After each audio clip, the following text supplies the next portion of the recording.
मंत्री उदय सामंतांनी आंदोलक रुग्णसेविकांची भेट घेतली। आझाद मैदानातील आंदोलनस्थळी जाऊन त्यांनी ही भेट घेतली। आंदोलकांच्या मागण्यांबाबत सकारात्मक असल्याचं आश्वासनही त्यांनी दिले। लाडकी बहीण योजनेचाही लाभ देणार असल्याची माहिती मंत्री उदय सामंत यांनी दिली। तर मंत्री उदय सामंतांनी आंदोलक रुग्णसेविकांची आझाद मैदानावरील आंदोलनस्थळी जाऊन भेट घेतली। तर यावेळी लाडकी बहीण योजनेचाही लाभ देणार असल्याची माहिती त्यांनी दिली। तर आंदोलकांच्या मागण्यांबाबत सकारात्मक असल्याचं आश्वासन देखील मंत्री उदय सामंत यांनी दिलंय।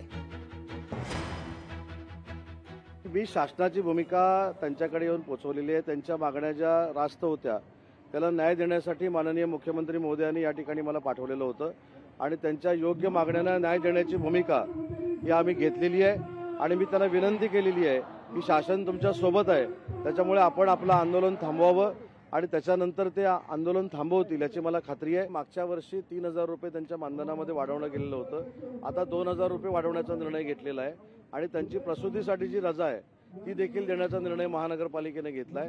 5 लाखाच्या विमामध्ये त्यांना बसवण्याचा निर्णय देखील घेतलेला आहे। त्याच्यामुळे मला असं वाटतं की सरकार महिला भगिनींच्या बाबतीमध्ये अतिशय सकारात्मक आहे आणि सकारात्मक असताना महिला भगिनींनी देखील सकारात्मक निर्णय घ्यावा ही आमची भूमिका आहे। लोकशाही मराठी ऐका, पहा, जागरूक रहा।